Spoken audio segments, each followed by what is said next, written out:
সালমান আল ফারিসি রাদিয়াল্লাহু আনহু উনি আরব মানুষ ছিলেন না, নন আরব ছিলেন, পার্সিয়ান, ফার্সিতে কথা বলতেন, মানে ইরান থেকে এসেছিলেন। উনি প্রথমে অগ্নি উপাসক ছিলেন। কি ছিলেন? অর্থাৎ ওই যে জরাথুস্ত যারা আগুন দেখলে এরা পূজা করে, আগুনের পূজা যারা করে, জরাস্ট্রেনিয়ান, এই ধর্মে বিশ্বাসী ছিলেন। আগুনের পূজা করতেন ইরানে। তিনিও আগুনের পূজা করে, তার বাবাও আগুনের পূজা করে। তো একদিন বাবা একটা কাজে পাঠিয়েছে, ওই কাজ করতে যেয়ে সে খ্রিস্টানদের গির্জা ক্রস করতেছিল। ছোট মানুষ গির্জা ক্রস করতে যেয়ে দেখে খ্রিস্টানরা কেমন যেন আলাদা ইবাদত করে, নামাজ পড়ে। এটা দেখে খুব ভাল লাগছে, তার খুব ভাল লাগছে। বাড়িতে এসে বাবারে বলে, বাবা আমি দেখলাম যে খ্রিস্টানরা তাদের চার্চে গির্জায় নামাজ পড়ে, এটা তো অনেক সুন্দর, আমরা যে আগুনের সামনে যা করি এটার চেয়ে ওইটা সুন্দর। বাবা বলে, খাইছে, ছেলে তো আমার শেষ হয়ে যাবে। তো বলতেছে, না না বাবা, আমরা যে আগুনের উপাসনা করি এটাই ভালো। উনি বলেন, না, আমি অনেক চিন্তা করেছি, ওরা যেভাবে গডের কাছে চায় ওইটা শ্রেষ্ঠ। বাবার সাথে ছেলের, সালমানের অনেক তর্ক বিতর্ক। পরে বাবা ভাবলেন, যদি ওকে না আটকাই তাইলে প্রভাবিত হয়ে সে খ্রিস্টান হয়ে যেতে পারে। তো ঝগড়া তর্ক বিতর্ক শেষে তার পিতা তাকে শেকলবন্দি করলো। কি করলো? পায়ে শেকল লাগায় রাখছে। কিন্তু ছেলে তো মনে মনে খ্রিস্ট ধর্মের প্রতি আকৃষ্ট হয়ে গেছে। তো ওই খ্রিস্টানরা তার সাথে লুকিয়ে যোগাযোগ করত। সালমান ওই খ্রিস্টানদেরকে বলল যে, তোমাদের খ্রিস্টান ধর্মের উৎপত্তি কোথায়? বলে, সিরিয়াতে। বলতেছে, এখান থেকে কোনো কাফেলা সিরিয়া যাবে নাকি? বলতেছে, হ্যাঁ, মিশনারি ওয়ার্কে একটা কাফেলা আসছে, যাবে। বলতেছে, যেদিন যাবে আমাকে বলবে। তো যেদিন যাবে তাকে এসে বলা হয়েছে তার বাবা নাই, সে শিকল ভেঙে, শিকল সহ কাফেলার সাথে যে জড়িত হয়েছে। দেখেন বিশ্বাস, আদর্শ মানুষকে কিভাবে উজ্জীবিত করে। উনি চলে গেলেন সিরিয়াতে। সিরিয়াতে যে এক পাদ্রির হাতে বায়াত হলেন, কিন্তু এই পাদ্রিটা ছিল ভণ্ড। সে খ্রিস্টানদের দান সৎকা নিয়ে গরিবদের না দিয়ে নিজেই খেয়ে ফেলতো। তো বেচারা পড়লো বিপদে, যে হায় রে, এত সুন্দর ধর্ম রে কারাপ্টেড করতেছে সে। পরে এই পাদ্রি যখন মারা গেল, সালমান সে আরেক পাদ্রির কাছে গেল। আরেক পাদ্রির কাছে গেল। ওই পাদ্রি আবার অনেক ভালো, খুবই ইবাদত করে। তো ওই পাদ্রি কিছুদিন থাকার পরে ওই পাদ্রিও মারা গেল। ওই মারা যাওয়ার আগে সে জিজ্ঞেস করতেছিল যে, পাদ্রি, এই বর্তমান পৃথিবীতে সবচেয়ে ভালো খ্রিস্টান পাদ্রি কে? বলতেছে, আর কেউ নাই। যদি ভালো খ্রিস্টান পাদ্রি তোমাকে পেতে হয়, জানতে হয়, তোমাকে ইরাকের মোসেল শহরে যেতে হবে। এবার মোসেলে যে সে আরেক খ্রিস্টান পাদ্রির কাছে থাকলো। কিছুদিন পরে ওই পাদ্রিও মারা গেল। তো মৃত্যুর আগে তাকে জিজ্ঞেস করছিল যে, পাদ্রি আপনি বলেন তো, আপনার পরে শ্রেষ্ঠ পাদ্রি কে আছে পৃথিবীতে? সে বলতেছে, আমার পরে শ্রেষ্ঠ কোনো পাদ্রি আর পৃথিবীতে নাই। খ্রিস্টান ধর্ম শেষ হয়ে গেছে, নাই। তবে জেনে রেখো, শেষ জামানার নবী আসার সময় ঘনিয়ে এসছে। তিনি যে এলাকায় আসবে, এলাকাটা চারদিকে পাহাড় বেষ্টিত থাকবে, চারদিকে থাকবে পাহাড়, খেজুরের বাগান, মরুদ্যান। তাকে চেনার আলামত আছে। কি আছে? আলামত আছে। এক নম্বর আলামত হচ্ছে, ওই শেষ নবীকে দানের খাবার দিলে তিনি খায় না, কিন্তু উপহার দিলে সে নেয়, খায়। আর তার পিঠে দুই কাঁধের মাঝখানে একটা নবুয়তির মোহর আছে। সুবহানাল্লাহ। যদি পারো তার কাছে যে বায়াত হও। সালমান আল ফারিসি পাগল হয়ে গেছে ওনার সন্ধান পাওয়ার জন্য। কিভাবে যাবে, কিভাবে যাবে? তো উনি কিছু ছাগল পালতেন। একটা কাফেলা তিনি পেলেন, যে কাফেলা আরব কাফেলা, বনু কালবের কাফেলা, আরব দেশে যাচ্ছে। তাদের সাথে তিনি চুক্তি করলেন যে, আমার যত ছাগল আছে এই ছাগলগুলো তোমাদের দিয়ে দিব, তোমরা কি ওই এলাকায় আমাকে পৌঁছে দিবা? তারা বললেন, হ্যাঁ, পৌঁছে দিব। সব ছাগল দিয়ে দিলেন, রওনা হইলেন ওই এলাকায়। মাঝপথে তারা তার সাথে জুলুম করলো, অন্যায় আচরণ করলো। তাকে দাস হিসেবে বিক্রি করে দিল ইহুদিদের কাছে। ওয়াদি আল কোরা নামে একটা জায়গা আছে, ওখানকার এক ইহুদির কাছে বিক্রি করে দিল। সে ইহুদির কাছে দাস হিসেবে থাকতে আরম্ভ করলো। অনেকদিন পরে, মদিনার পূর্ব নাম কি দেখি কে বলতে পারে? হ্যাঁ, মাশাআল্লাহ। তো মদিনার পূর্ব নাম হচ্ছে ইয়াসরিব। তো ইয়াসরিবের এক ইহুদি, বনু কুরাইজার ইহুদি, সে আসছে ওয়াদি আল কোরাতে তার কাজিনের কাছে। এসে দেখে নতুন এক দাস পাইছে, বলছে, আমি কিনবো, তুমি কিনতে চাও? তার কাছে বিক্রি করে দিল। তখন ইয়াসরিবের ওই ইহুদি, বনু কুরাইজার, সালমান আল ফারিসিকে নিয়ে ইয়াসরিবে চলে গেল। সুবহানাল্লাহ। মদিনার আগের নাম কি? বিষ্ণু ইসলাম মক্কা থেকে হিজরত করে কিছুদিন পরে কই যাবেন? সত্যের অনুসন্ধানী যদি আপনি হন, সত্য আপনি পাবেনই, সত্যের কাছে আপনি পৌঁছাবেনই, এতে কোনো সন্দেহ নাই। দেখেন বিষ্ণু ইসলাম ওই এলাকায় আসবেন, আসার আগে আল্লাহ তাআলা সালমানকে নিয়ে ওখানে পৌঁছায় দিয়েছে।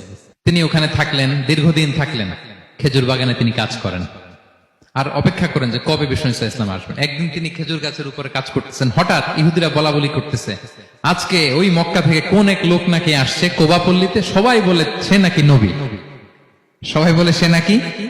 এই কথা শুনে উনি খুশিতে ওই খেজুর গাছ থেকে ধপাস করে নিচে পড়ছে। নিচে পড়ে মালিককে বলতেছে, কে আসছে কে আসছে। এই কথা শুনে মালিক রেগে মেগে তাকে মারতে আরম্ভ করলো, যে তোমার জেনে কি লাভ, যাও এখান থেকে। তার মানে সুবহানাল্লাহ, সালমান আল ফারিসি তিনি জেনে গেলেন যে বিষ্ণু ইসলামের আগমন ঘটেছে।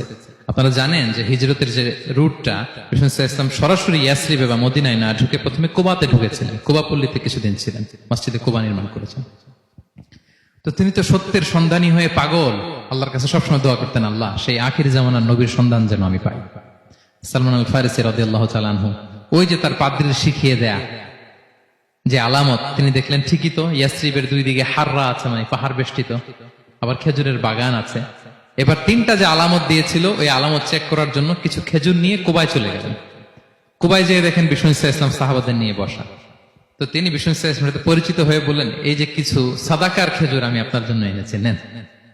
বিষ্ণু ইসলাম বললেন, ওই যে ওদেরকে দাও, ওই যে গরিব সাহাবারা, ওদেরকে দাও। বিষ্ণু ইসলাম খেলেন না, সে মনে মনে বলতেছে, এই তো একটা পেয়ে গেছে, একটা পেয়ে গেছে। উনি কিন্তু খায় নাই, ধরেও নাই, বলতেছে যে ওদেরকে দাও। দিল, সাহাবারা খেল। এরপর বিষ্ণু ইসলাম কুবা থেকে মদিনায় চলে গেলেন, তখনও মদিনার নাম হয়নি, ইয়াসরিবে গেলেন। এবার কিছুদিন পরে আরো কিছু খেজুর নিয়ে সালমান রাদিয়াল্লাহু তাআলা আনহু বিষ্ণু ইসলামের কাছে গেলেন। এবার যে বললেন, কিছু খেজুর আমি উপহার হিসেবে আপনার জন্য এনেছি, আপনি কি গ্রহণ করবেন? বিষ্ণু ইসলাম বললেন, অবশ্যই গ্রহণ করবো। বলেই তিনি একটা নিয়ে খেতে শুরু করলেন, খেলেন এবং বিতরণ করলেন। মহা খুশি, এই তো পেয়ে গেছি দুইটা সাদাকার খেজুর, বলেছি ধরেও নাই, খায় নাই। যখনই বললাম উপহার, খেয়েছে। এবার বাকি রইল কয়টা? সেটা কি? নবুয়তের সিলমোহর, দ্য সিল অফ প্রফেসি। এটা তো দেখা এত সহজ না, যদি এদিকে থাকে, জামা পরে থাকলে দেখা যাবে। তো এটার জন্য প্রায় যায়, কিন্তু ব্যাটে বলে হয় না, ট্রাই করে কিন্তু দেখা যায় না। একদিন তিনি গেলেন, এবং এটার জন্য তো পিছে পিছে থাকতে হবে, কি বলেন? কথা নেই বার্তা নেই, হুট করে পিছু পিছু ঘোরা যায় নাকি কারো? একদিন একটা উপলক্ষ তৈরি হলো, সেটা কি? বিষ্ণু ইসলাম, এক সাহাবী মারা গেলেন বাকি উল গারকাদে, মানে যেটাকে আমরা জান্নাতুল বাকি বলি, ওই কবরস্থানে ওই লাশ নিয়ে যাচ্ছে, সবার সাথে সাথে বিষ্ণু ইসলামও যাচ্ছে। তো এখন তো একটা সুযোগ, পিছনে পিছনে যাওয়া যায়, কি বলেন? এইবার সালমান এসে পিছু ছাড়ে না, নবীজির পিছনে পিছনে যায়, কিন্তু স্বাভাবিক যাওয়া না, একটা আছে সিম্পলি হাঁটা, এরকম না, একবার এদিকে যায়, একবার ওদিকে যায়, একবার এদিকে যায়। আর অন্য সাহাবারা মনে মনে ভাবে, ঘটনা কি, এরকম করে কেন লোকটা? কিন্তু বিষ্ণু ইসলাম তো জানেন কেন এরকম করতেছে, ঠিক কিনা বলেন? বিষ্ণু ইসলাম সেদিন দুইটা চাদর পরেছিলেন, একটা নিচে আর একটা উপরে, নিচে লুঙ্গি আর একটা চাদরটা দিয়ে গা ঢেকেছিলেন। বিষ্ণু ইসলাম ইচ্ছে করে পিঠের চাদরটা একটু নিচের দিকে নামালেন, যাতে করে সে যেটা খুঁজতেছে ওটা দেখে ফেলে। বিষ্ণু ইসলাম চাদরটাকে একটু করে নিচে নামালেন, নামানোর সাথে সাথে তিনি দেখলেন দ্য সিল অফ প্রফেসি, মাহরুন নবুয়া। দেখার সাথে সাথে সালমান আল ফারিসি চিৎকার দিয়ে বিশ্বনবীকে জড়িয়ে ধরলেন এবং ওই জায়গাটাতে দুই ঠোঁট দিয়ে চুমু খেলেন, কাঁদতে শুরু করলেন। বিষ্ণু ইসলাম বললেন, কেন কাঁদো তুমি? এতক্ষণ আমি আপনাদেরকে যা শোনালাম, সালমান পুরো ঘটনাটা বিষ্ণু ইসলামের কাছে বর্ণনা করলেন। বললেন, ইয়া রাসূলুল্লাহ, এই জন্য কাঁদি, আমি ছিলাম অগ্নি উপাসক, সত্যের সন্ধানে আমি খ্রিস্ট ধর্ম গ্রহণ করেছি। 3 খ্রিস্টান পাদ্রী শেষ করে সর্বশেষ যে ভালো পাদ্রীটা, উনি বলছে যে উনি মরার পরে আর কেউ ভালো পাদ্রী নাই, আখির জামার পায়গাম্বার আগমনের সময় এসেছে। পাহাড়ি এলাকা, চারদিকে খেজুর বাগান, এরকম জায়গায় উনি আসবে। আর 3টা সাইন বলেছে, উনি সাদাকা খায় না, উপহার নেয়, খায়, আর তার পিছনে থাকবে মাহরুন নবুয়া, নবুয়তি সিল। সুবহানাল্লাহ। বিষ্ণু ইসলাম খুশি হলেন, তাকে শাহাদা পড়ালেন এবং বললেন যে, তোমার এই দাসত্ব থেকে মুক্তির জন্য কি লাগবে? সে বলে যে, আমার চুক্তি হয়েছে 300 খেজুর গাছ লাগবে। কয়শো? বিষ্ণু ইসলাম বললেন, কে আছো তোমাদের ভাইকে সাহায্য করবা? কেউ 20টা, কেউ 30টা, কেউ 40টা। সব সাহাবারা ডোনেট করে 300 খেজুর দিয়ে দিলেন, খেজুরের গাছ হয়ে গেল। আর 40 গ্রাম স্বর্ণ, এটাও দিতে হবে। তো কোন এক যুদ্ধে বিষ্ণু ইসলাম একটা ছোট্ট স্বর্ণের টুকরে পেয়েছিলেন, বললেন যাও এটা নিয়ে ওজন দাও, ওজন দিলে দেখবা হয়ে গেছে। ওইটা নিয়ে ওজন দেয়া হলো, দেখা গেল মুহূর্তে একেবারে সমানে সমানে 40 গ্রাম হয়ে গেছে। সালমান আল ফারিসি রাদিয়াল্লাহু তাআলা আনহু তারপর থেকে মৃত্যুর আগ পর্যন্ত বিষ্ণু ইসলামের সাথে ছিলেন, সবগুলো যুদ্ধে অংশগ্রহণ করেছেন। এবং 5ম হিজরিতে ওই যে পরীক্ষা খননের কথা আমরা জানি না, দ্য ব্যাটল অফ ট্রেঞ্চ, এই বুদ্ধিটা আসছিল সালমান রাদিয়াল্লাহু তাআলা আনহুর মাথা থেকে। এটা হচ্ছে ওনার ব্রেন চাইল্ড। কারণ আরব দেশে এরকম পরীক্ষা খনন করার ট্রেডিশনই ছিল না। উনি তো আরব দেশের না, আসছে পারস্য থেকে। ওনার এই বুদ্ধি পরামর্শ নিয়ে বিষ্ণু ইসলাম 5ম হিজরিতে পুরো মদিনার চারদিকে খনন করে এই পরীক্ষা করেছিলেন। Be a part of our vision. Do listen and share the khair.